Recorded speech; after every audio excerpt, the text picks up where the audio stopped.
Hey guys, welcome back to the 956 podcast, a podcast from the RGV. Welcome back, guys. We want to thank you for all the support that we've been getting. We really appreciate that, and it's been an overwhelming support from you guys. We really thank you that you're coming back, giving us some feedback to those individuals. We really appreciate it. We want to start with a brief warning. I'm gonna hand it over here to Cassie to talk about COVID-19 cases spiking here in the RGV. So guys, I know we probably sound like a broken record already since we did a whole episode about it. But as of November 20th, the cases in the RGV have skyrocketed. That day particularly, we reported over 700 cases in a day.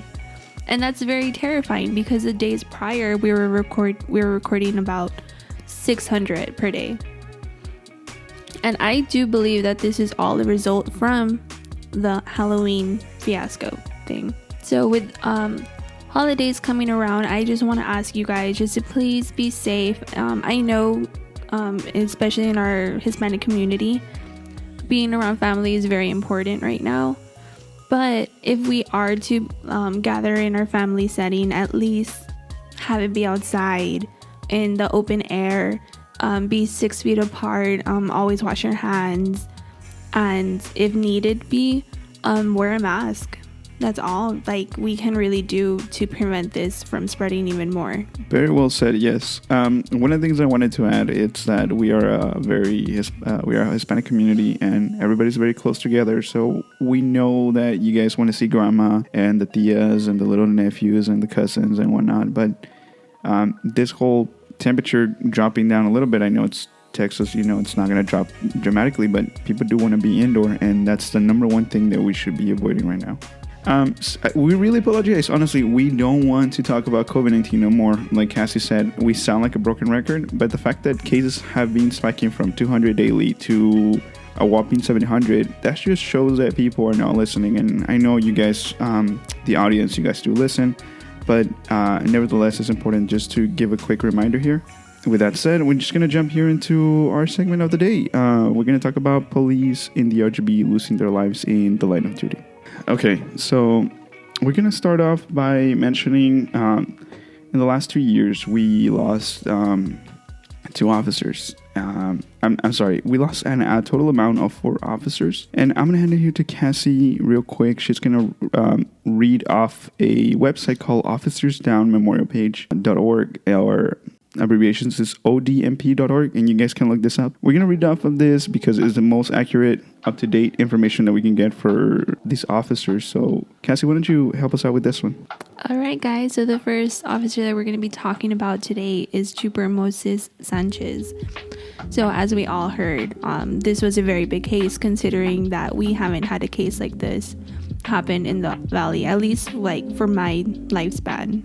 Trooper Moses Sanchez was 49 years old, and he did a tour of 4 years with the Texas Highway Patrol. He succumbed to complications of a gunshot wound sustained on April 6, 2019 in McAllen, Texas. He had responded to a hit-and-run vehicle crash at the intersection of North 10th Street and West Freddy Gonzalez Drive. He located the suspect approximately 1 block away and attempted to take him into custody. The subject shot him in the shoulder and in the head during the arrest. Trooper Sanchez was transported to a local hospital with serious injuries. He succumbed to the complications of his wounds on August 24, 2019, following surgery. The suspect was arrested following a manhunt. He was charged with capital murder after Trooper Sanchez passed away. Trooper Sanchez is survived by his wife and 3 children.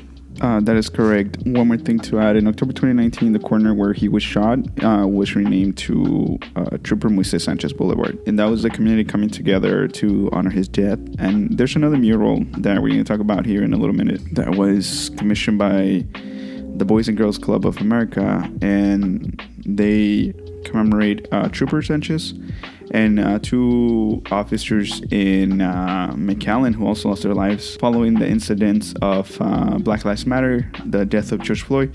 But we'll get that in a minute. The other officer that we want to talk about is Jose Luis Espiracueta Jr.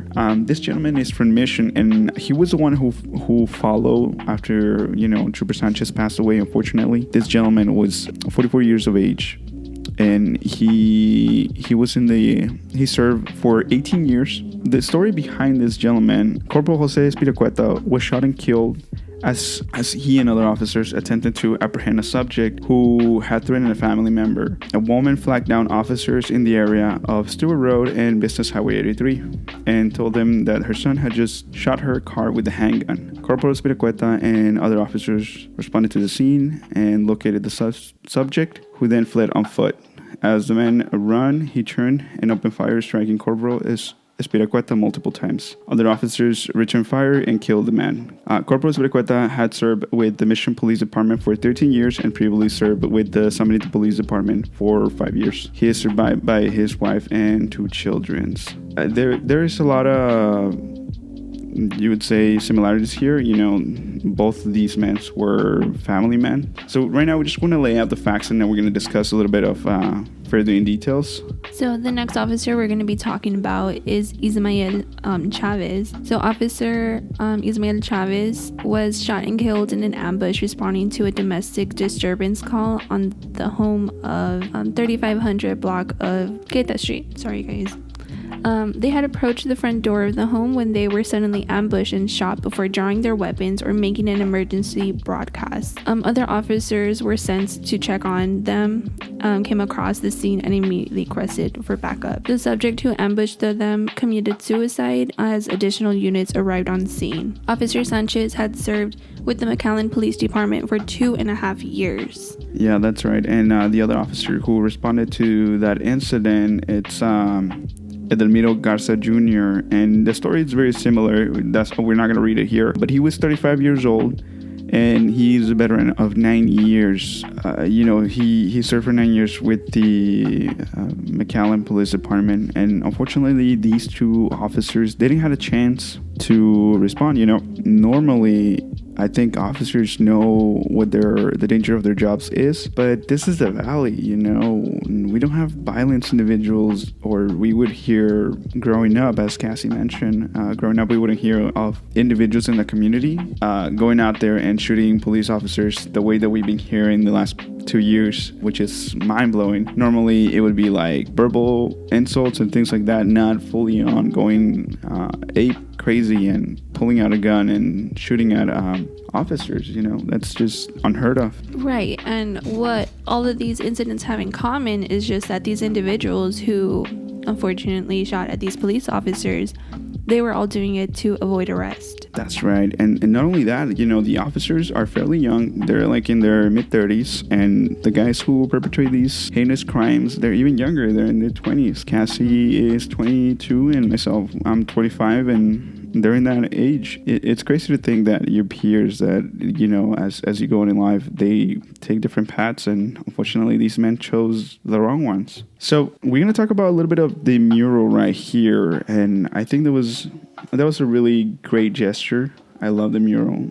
It was done by this gentleman. He is known as Pop Culture, and you can find him on Facebook as Alex Andro. He was commissioned by, what's his name? The Boys and Girls Club in McAllen. Yeah, in McAllen. Because this gentleman, the officer Trooper Sanchez, he actually was like a coach there. So they wanted to commemorate him and remember him, and obviously the officers from McAllen as well. And all of this artwork, you guys can see it on the screen, and we're going to link it down below as well. And, I was telling Cassie that I love this mural. It's a great piece of art, but I don't think it should exist in the way that it does. Unfortunately, we didn't have to lose these lives senselessly.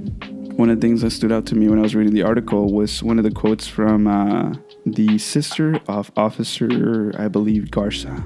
and we're going to read it to you guys because it struck me and kind of encapsulates really what the whole sentiment had to say. So I'm going to hand it over here to Cassie. She's going to read it for you guys. To the community, we ask you never forget these men are the true heroes that selflessly gave their lives to protect our community. We will never be able to bring them back, but what consoles us is that the praise our Lord is with us every step of the way. That's correct. I think that really resonates with what we're faced with. You know, these men are the true heroes. You know, they go out there, they say goodbye to their families and, you know, their wives and children, and they don't know if they're going to see them again. I mean, that's truly something that it takes a lot, you know, to do. I just can't imagine if I were to have a family and not knowing if I'm going to make it back home safe. We want to read another quote. This one's coming from a mission. This was said by Chief Dominguez, I believe, and this is with regards of Speedy. Yeah, we're gonna say Speedy because it's such a catchy name. Wonderful gentleman here. So we're gonna go ahead and say our community was kept safe by an officer who paid the ultimate price for us. We must do all we can to prevent senseless violence and crime in our communities and support our men and women on the force. Yeah, that was said by Gonzalez. I believe he's the chief there. Those two quotes represent how that community is feeling right now. Just thinking about this, the reason why we wanted to talk about this, in addition to wanting to later on talk about BLM, it's because a lot of people have the sentiment that racism doesn't exist in the Rio Grande Valley, but unfortunately it does, you know. Absolutely. And just because we don't have a large population of people of color and we are predominantly Hispanic and white, we do see it in our community. We just don't want to face it. I mean, this year alone, and not to get political or anything like that, but we saw a lot of support for Donald Trump in the RGV like we never seen before. I know we have a population of Republicans, but the numbers that came out when they were doing their train, it was just immense, you know. Absolutely. And in the corner of Nolana and 10th Street, there were a group of people who were in support of the BLM movement. And in the turning lane, there was always, every time I would pass, there was always a truck that had the Trump flag on there. And this one time that I had passed, this man literally got off of the truck and he was like trying to get in a fight with the activist there in the corner. He was holding up traffic. Everyone who was behind him, just trying to mind their own business and just turn. He got off of the truck and started to pick a fight with the activists. That is correct. And that whole thing ties in with that other gentleman that we want to talk about.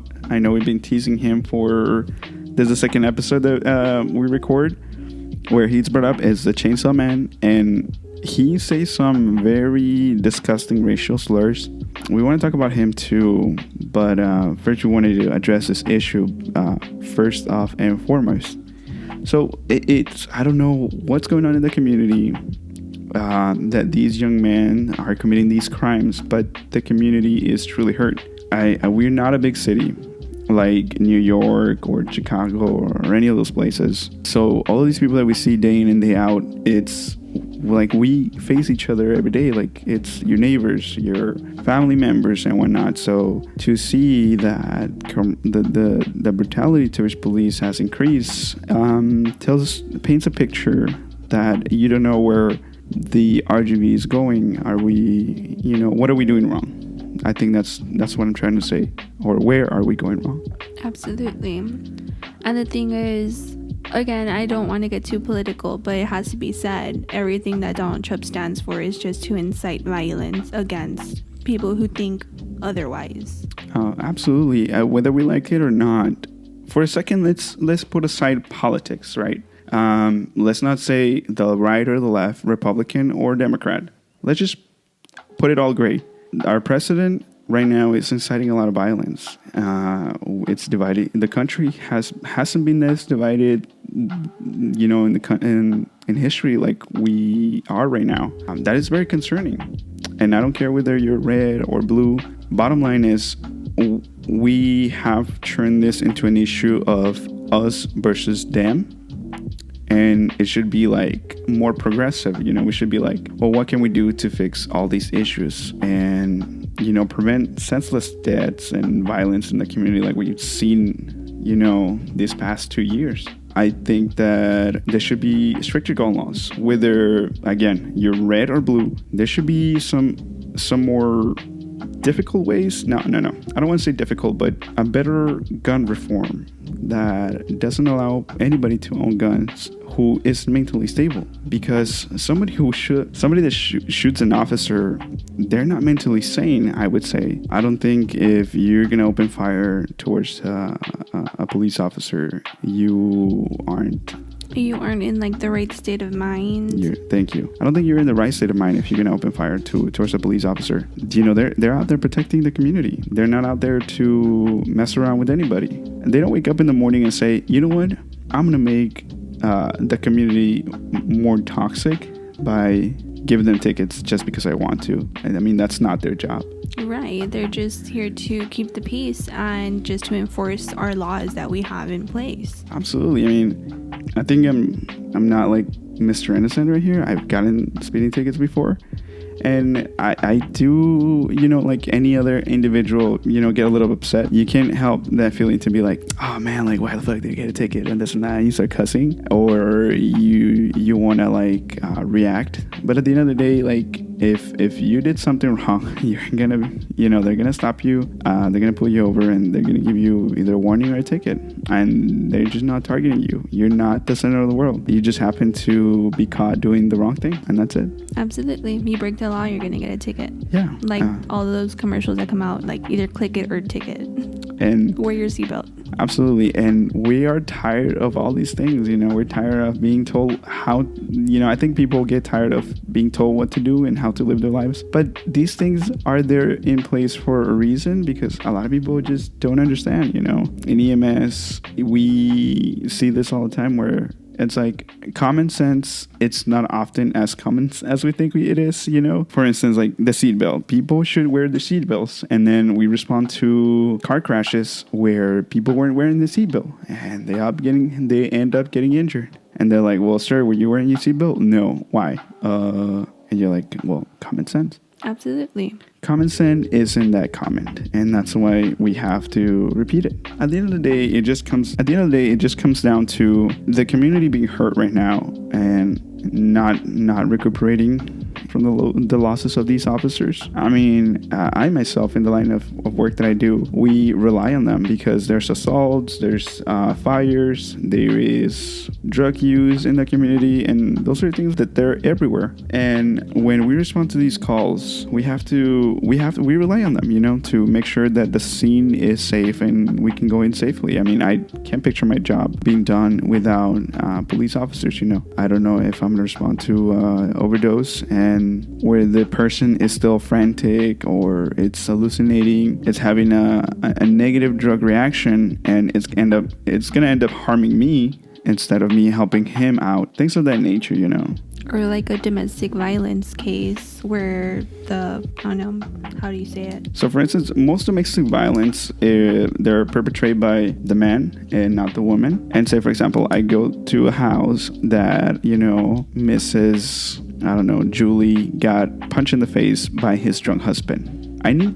Before I go into that house and treat Mrs. Julie for her black eye, I'm going to have to depend on PD to go into the house and apprehend the guy who's drunk, because if I go in there, he's probably going to tell me, no, don't touch my wife, or no, you're not welcome here, and he's going to start throwing punches at me. Like, how am I supposed to do my job? So we heavily rely on the officers, to keep the peace. Heck, if tomorrow, somebody's breaking into my apartment, who am I going to call? The police. If I see some kind of disturbance, going on in the street, who are you going to call? The police. If you're feeling unsafe, who are you going to call? The police. I think in addition to that, Cassie, who works I work with people with disabilities. Cassie, who works with people with disabilities and in the general realm of mental disability sometimes, to tie it together with this, we do believe that Defund the Police was another movement that emerged this year, right? Oh, yeah. Oh my God. Let's talk about that for a second. Let's break it down. When it comes to defund the police, I think a lot of people have that misunderstanding that it means cut all fundings to the police, We don't want no officers in the street. And that's not the case. Absolutely. Like there was a case in FAR where the police responded to an individual. The mom called because she wanted the son to be taken to Tropical. And the police mistaked his BB gun for a shotgun, and they shot at him.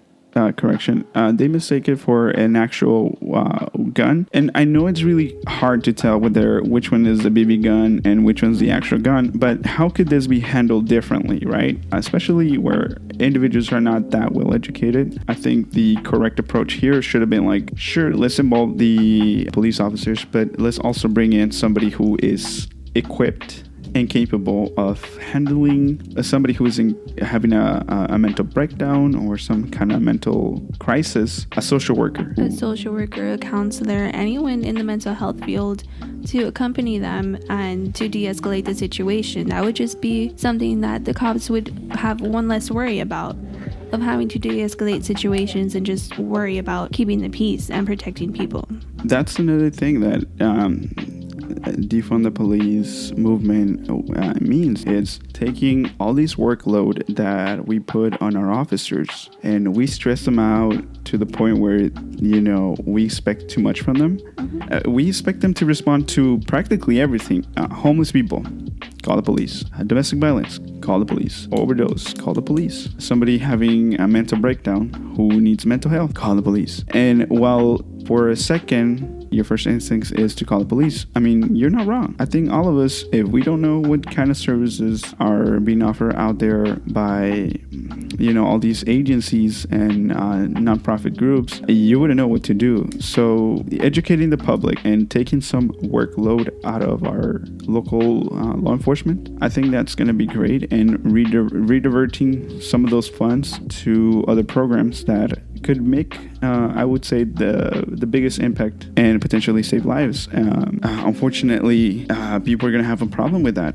But the reality is that we need to have a different approach, and change is not always welcome. And I don't think it will be welcome down here, just because the people, I don't want to say that they're a little less educated about the services here in the valley. I think, a lot of these services are underfunded. For instance, if we want to talk about change, there is something that it's happening right now, and I think it was the city of... it was the city of FAR. So what they did is that they are decriminalizing possession of, I believe it was just marijuana. Yeah, I think it was some kind of version where if you're caught with less than 2 ounces, you get to be released again, with a citation. And that's sort of like in a big sense a decriminalization of marijuana. I know that like more than 50% of the United States has decriminalized marijuana in some form, and change is coming slow, but it's coming to us. And I believe people, just younger individuals like ourselves, we understand the implications of what really is false information. For instance, like classifying marijuana as a Schedule 1 drug next to like methamphetamine and cocaine. It's not a hard drug, right? And there's a lot of incarceration for that. I'm not completely endorsing the use of drugs. We are seeing change slowly coming to the RGV, and I think that's a very positive thing. Bringing it back a little bit to the whole police brutality that we're having here in the RGV, it's important to remember that to reach out to these individuals, who are committing these crimes, it's hard to know who they are. But if you see the signs of a troubling individual, maybe talk to them and look into the programs that are available in your area. You can always call and get some information for free. Try to prevent these senseless deaths in our community. Our officers don't need to be seen by their family in a casket. I think nobody should have to experience that. But unfortunately, this is where we're living in, and it's very sad. In addition to that, we want to talk about 2 other individuals who lost their lives this year related to COVID-19. So the first gentleman from Mission, and his name is Officer Jorge Cabrera. So Jorge Cabrera, he was 42 years of age. He served for 12 years and 1 month. He passed away, unfortunately, due to COVID-19. exposed while on duty. He served for 12 years in mission. He survived by his wife and 3 children. In early 2020, thousands of law enforcement officers and other first responders throughout the county contracted COVID-19 during the worldwide pandemic. Due to requirements of their jobs, many of these first responders died as a result of COVID-19. Again, more deaths in the community that, left their wives and children, obviously mourning the deaths of the loved ones. And the other gentleman who we want to mention, his name is Jesse De La Rosa. And Jesse De La Rosa, he worked for Westlaco Fire Department, and he was both a firefighter and a paramedic. He served for 30 years, and obviously, as we know, he lost the battle against COVID-19. What else can I say? It's truly heartbreaking, the losses that we see in the community, and I don't think there's no more words that I can add to that. Of course, these lives could have been saved if our community would have followed CDC guidelines. Absolutely. We see downtown McAllen, full blast, no mask, people very close to each other, and it's mainly young people. It's really hard to get the message across them. We see the flea markets crowded again. That's another one. The mall being open. I think the movies recently opened as well, right? Yes, the movies are open. Jesus. I think all of the movie theaters are open right now. Truly disturbing news. We don't know what's going to happen next. We are bracing for a second wave, so who knows what's going to happen. And with that, guys, we do want to mention again, if you are to go with your family for the holidays, just please keep your distance, wash your hands, wear the mask. And stay safe, if you're protecting yourself and your family members, help protect the community as well, because these are our friends and neighbors, and we don't want to see more lives being lost to coronavirus. With that said, we do want to make a lighter and more heartwarming episode. I know these past 2 episodes have been kind of like very dark, but it's kind of like the polarizing topics that we want to get out of the way before we get into other stuff. Moving forward, we're going to focus a little bit on kind of like the weekly top stories and break them down, be more commentary more than anything. But I did wanted to get these topics out of the way first and foremost. With that said, guys, thank you again for all the love and support that we've been getting from you guys. If you like this episode, just give it a like. Follow us on our social media. We're on Instagram, Twitter.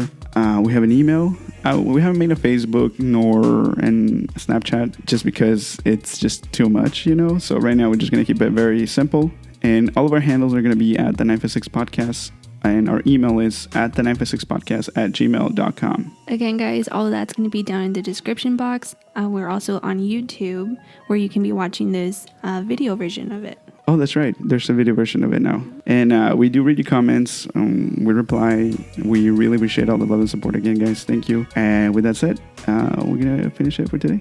Of course. But again, guys, if you have any suggestions, any topics that you guys want us to talk about, or just throw it in there, just go ahead and leave it in the comments down below, or shoot us an email or anywhere else on our other social medias. Thank you, guys.